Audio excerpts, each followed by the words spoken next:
Hello बच्चों, let's read a given question. The question says an LCR circuit is equivalent to a damped pendulum. In an LCR circuit, the capacitor is charged to Q naught and then connected to L and R as shown below. If a student plots the graph of square of maximum charge, that is Q max square, on the capacitor with time t for two different value of L1 and L2, L1 is greater than L2 of L, then which of the following represents the graph correctly? Plots are schematic and not drawn to scale. So हमें चार graph given है Q square versus T के, and we have to find which graph is the suitable one. So to understand this question, we need to understand about the concept of LCR circuit. So जब हम LCR circuit की बात करें, let's suppose we have an inductor of self inductance value L, resistance of value R, and a capacitor that is having capacitance value C. अब हमें बोला गया कि कैपेसिटर को हमने चार्ज किया अच्छी तरीके से और उसके ऊपर जो इनिशियली चार्ज है वो है Q नॉट, ठीक है, कैपिटल में है, ठीक, and now it is been connected with the L and R. अब क्या होगा, बेसिकली यहाँ से current the capacitor will start to discharge. अब बेसिकली जब हमने एलसी ऑसिलेशन पढ़ा था, एलसी ऑसिलेशन जहाँ पे सिर्फ इंडक्टर होता था और कैपेसिटर होता था और energy was oscillating between the two, right.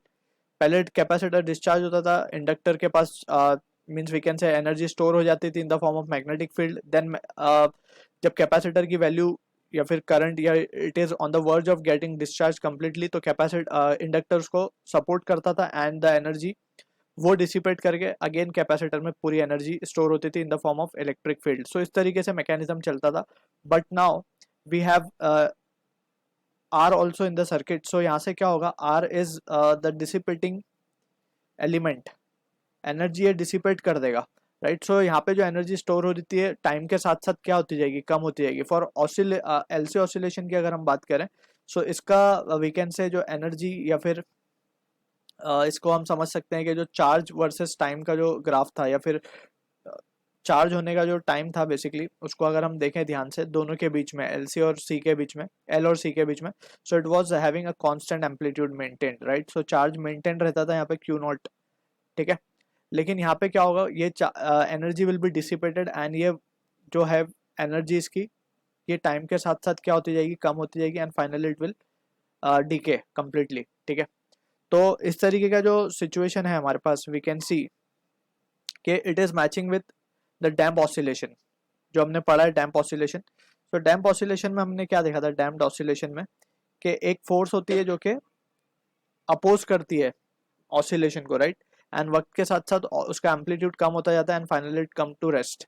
तो इसी तरीके के सिचुएशन हमें जो इसका जनरल एक्सप्रेशन हम लिखते थे वो लिखते थे F equals to minus K X minus B V, right. So इस तरीके का expression we use to write for a damp oscillation.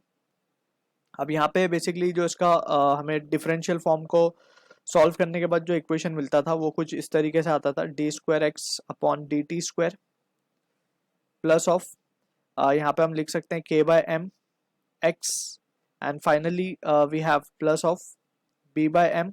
v को हम single derivative that is speed का वेलोसिटी को d x by D t लिख सकते हैं इक्वल्स टू 0. सो ये एक्सप्रेशन हमें मिलता था वहाँ पे.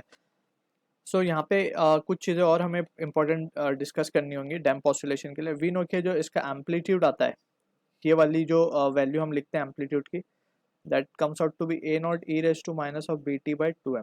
तो ये result we need to keep in mind for this general expression. जो एम्पलीट्यूड का रिलेशन आएगा वो ये आएगा, ठीक है.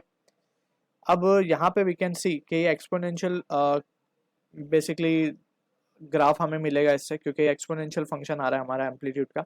सो similar will be the case for our damp oscillation of LCR. तो यहाँ पे we can understand, let's suppose we are taking this has to be plus, this has to be minus, and this has to be plus, this has to be minus. So and loop we will be tracing in this direction. So on application of KVL at time t equals to t, we are applying KVL on the circuit. So कुछ time t बाद हम apply कर रहे हैं, तो यहाँ पे late से चार्ज बचा है, q बचा है यहाँ पे, ठीक है. तो यहाँ पे हम लिखेंगे potential will be q by c positive minus of r की तरफ अगर हम देखें तो करंट जा रहा है ये आई, तो आई इंटू आर नेगेटिव आएगा, since the loop tracing direction current direction same है, and further we can say inductor पे जो वैल्यू आती है पोटेंशियल की, it is L D I by D T, right. So यहाँ पे we can say it will be again a drop and minus of L D I by D T is equals to zero. अब हमें पता है कि time के साथ साथ जो चार्ज है on capacitor it is getting reduced, right. So we can say I को हम क्या लिख सकते हैं, it can be done as minus of D Q by D T. Since it is getting reduce with time so we are writing negative. So यहाँ पे ये आएगा Q by C minus of minus will become plus D Q by D T into R, and this will again become plus and this will be L d square q by D t square and that is equals to zero. तो अगर हम इस expression को और इस expression को देखें ध्यान से, so both are the same expression, right, of the same type. अगर हम जस्ट इसको इस एक्सप्रेशन को हम L से डिवाइड कर दें तो फर्दर इसको हम टू बी प्रिसाइज इस तरीके से और अच्छे से लिख देते हैं ताकि we have a better clarity. L से हमने डिवाइड कर दिया throughout the equation. So we can say this will be plus of D Q by D t R by L, ठीक है, plus of q by L C and that is equals to zero. अब इसको देखें ध्यान से तो ये match हो रहा है प्रॉपर एकदम इससे. यहाँ पे बस फर्क ये है कि instead of x we have q and instead of k by m we have r by l, ठीक है. तो यहाँ पे अगर हम अब इसका एक्सप्रेशन लिखें, जैसे यहाँ पे हमने लिखा एम्पलीट्यूड का a equals to a naught e raise to minus ये, तो इसका जो सॉल्यूशन निकलेगा उसमें वी कैन सी कि q को हम लिख सकते हैं q will be equals to q naught e raise to minus of b by m की जगह पे अगर हम देखें ध्यान से b बाय m की जगह पे we have r by l. So ये हो जाएगा R T upon 2l. So this will be the result that we will be getting. अब using at some instead of time t we will be getting the value of q. So यही result we will be using here to solve the question. तो अब अगर हम इसको हमें square के terms में चाहिए ये चीज़, so if we square this term, ठीक है, तो यहाँ पे मिलेगा हमें q square will be equals to q not का square E raise to minus R T upon L हो जाएगा, राइट. टू कैंसिल हो जाएगा स्क्वायरिंग के बाद. तो ये रिजल्ट आ रहा है अब हमारे पास. इसी को हम इस तरीके से भी लिख सकते हैं. Let's say q square will be equals to q naught square divide by e raise to minus R T upon L. Sorry, अब नेगेटिव नहीं आएगा. अब ये एक्सप्रेशन से अगर हम ध्यान से देखें, if we increase the value of L, ठीक है, तो ये ओवरऑल वैल्यू क्या हो जाएगी, E raise to R T upon L will decrease and as a result this will imply that the value of q square will increase, ठीक है. furthermore if with तो ये एक्सप्रेशन से अगर हम देखें तो हमें गिवन है L1 जो है क्वेश्चन में, it is given L1 is greater than L2, ठीक है. तो वी कैन से Q 1, अगर L ग्रेटर आ रहा है तो Q की वैल्यू भी ग्रेटर आ रही है. सो q square for 1 will be coming out to be greater than q square for 2. तो अगर हम देखें यहाँ पे, first we will plot the graph and then we will look into the option. So यहाँ पे इस तरीके से हम देखें at the same time t, ठीक है. तो अगर हम देखें तो फर्स्ट वाले का ग्रेटर आ रहा है, एन एक्सपोनेंशियल है तो ये कुछ इस तरीके से आएगा, सेकेंड वाले का कुछ इस तरीके से आएगा, ठीक है ना. At the same time we can see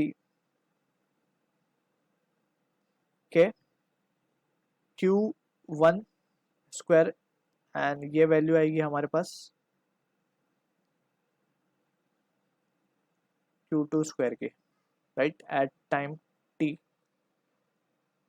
ये है फॉर L1, ये है फॉर L2. तो ये ग्राफ हमें मिल रहा है यहाँ पे for the question. We can say अब यहाँ पे just it is been given के q को उन्होंने q मैक्स लिखा है, तो we can also write the same thing from the graph. अगर हम देखें ध्यान से तो C is the correct answer to the question. I hope you understood the solution. All the best.